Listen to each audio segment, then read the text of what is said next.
আমি এলুম। হ্যাঁ, তাড়াতাড়ি শুয়ে পড়বে, আবার এটা কানে দিয়ে সারা রাত জেগে থেকো না, বুঝেছ?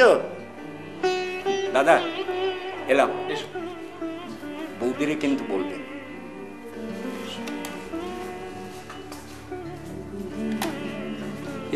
ডক্টর দাস শর্মা কি সকালে এসেছিলেন?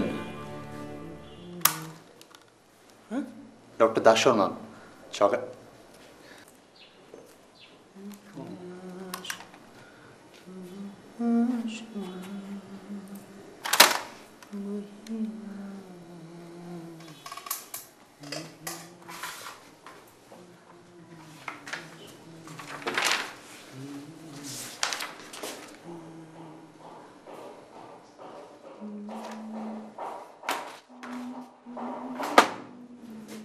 আচ্ছা, আপনি কি শুধুই রবীন্দ্রসঙ্গীত ভালোবাসেন?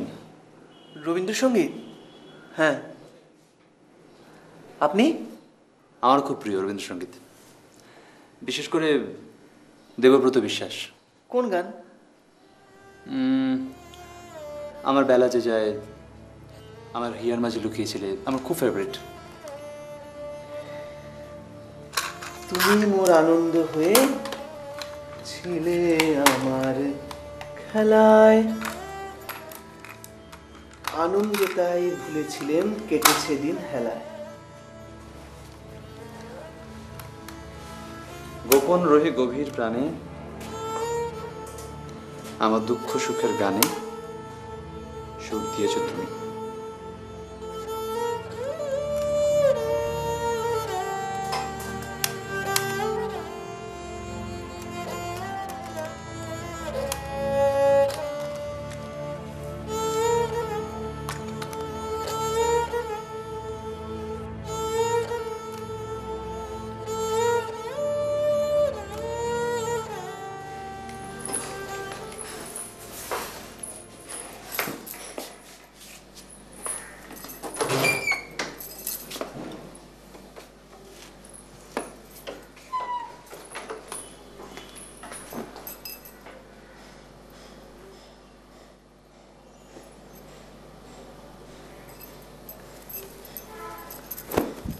শান্তিনিকেতন গেছো নিশ্চয়ই?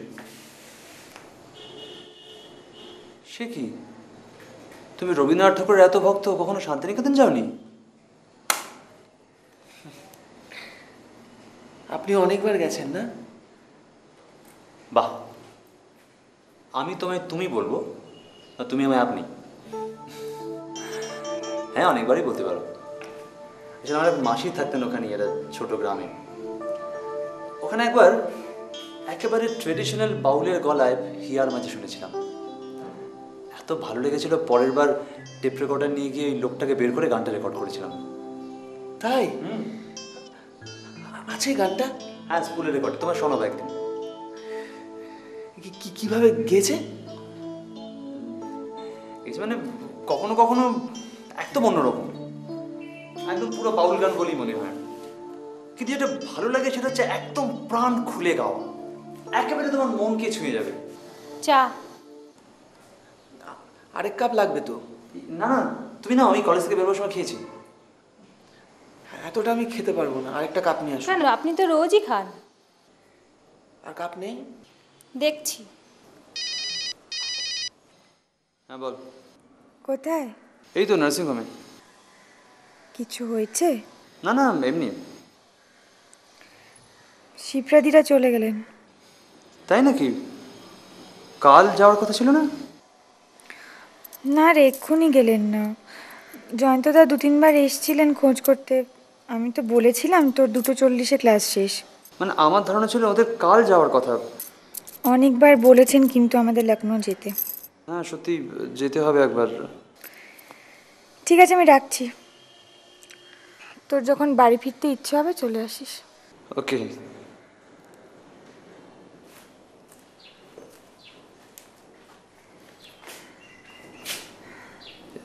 আমি কিন্তু সত্যিই কলেজ থেকে খেয়ে বেরিয়েছি। দেরি হয়ে যাচ্ছে না? না না, আসলে আমাদের পাশের ফ্ল্যাটে যারা থাকতেন তারা আজকে বদলি হয়ে লখনৌ চলে যাচ্ছেন, সেটা জানাতেই সোনালি ফোন করেছিল। সরি বস, দুপুরে আসবো বলেছিলাম কিন্তু আসতে পারিনি, এখন চলে এসেছি কম্পেনসেট করতে।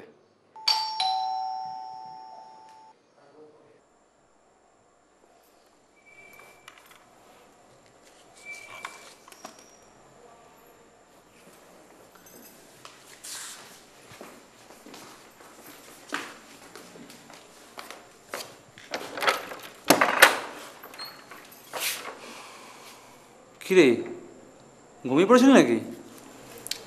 আর কি করার আছে?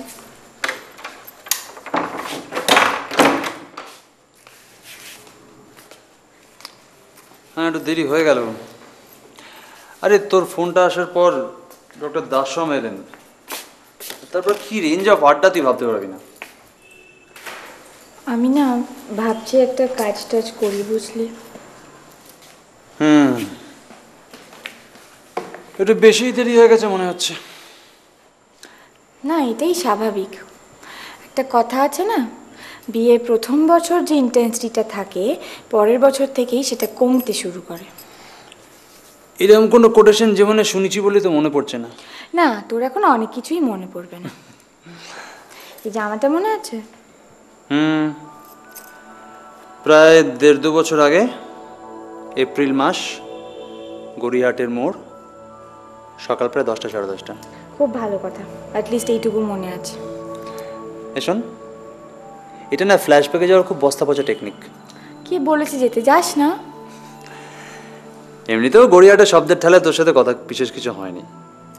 আমি তোকে দেখতে পেলাম, তোকে চিনতে পারলাম, তোকে ডাকলাম, তুই আমি চিনতে পারিসনি। মোটেই না, আমি তোর নামটা ভুলে গেছিলাম। আর কলেজের 5 বছর পর দেখা হলে ওরকম হওয়াটা কিছু অস্বাভাবিক না। হ্যাঁ ঠিকই তো, বরং যেটা অস্বাভাবিক বলতে পারিস যে আরও প্রায় 10 দিন দেখা হওয়ার পর তুই যেদিন প্রথম আমার ফ্ল্যাটে এলি, সেদিন আমি প্রথম রিয়েলাইজ করলাম তোর জামাটা খুব ভালো।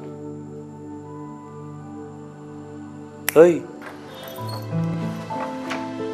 আয়,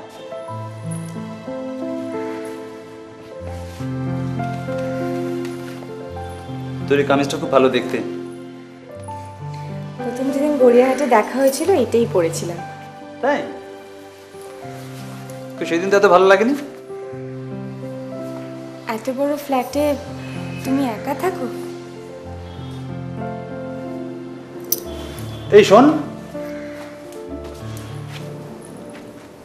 তুই আমার সত্যি চিনতে পেরেছিস তো? 2 বছর একসঙ্গে পল সায়েন্স আর সোশিওলজির পাস ক্লাস করেছি, একসঙ্গে একবার বুক ফেয়ারে গেছি, 2বার পিকনিকে গেছি। এখন এসব কথা বলার মানে কি? না, আমি বুঝতে পারছি না হঠাৎ এত বছর পর আমাকে তুমি বলা মানেটা কি? অভ্যেস চলে গেছে। আচ্ছা, ইংলিশ অনার্সের দীপা বন্ধু ছিল না? যাক, মেমোরি ফিরে আসছে আস্তে আস্তে। না, ভীষণ ভালো দেখতে ছিল তো, তাই বেশি করে মনে আছে। জানুয়ারিতে বিয়ে হয়ে গেল, 29th। দীপার?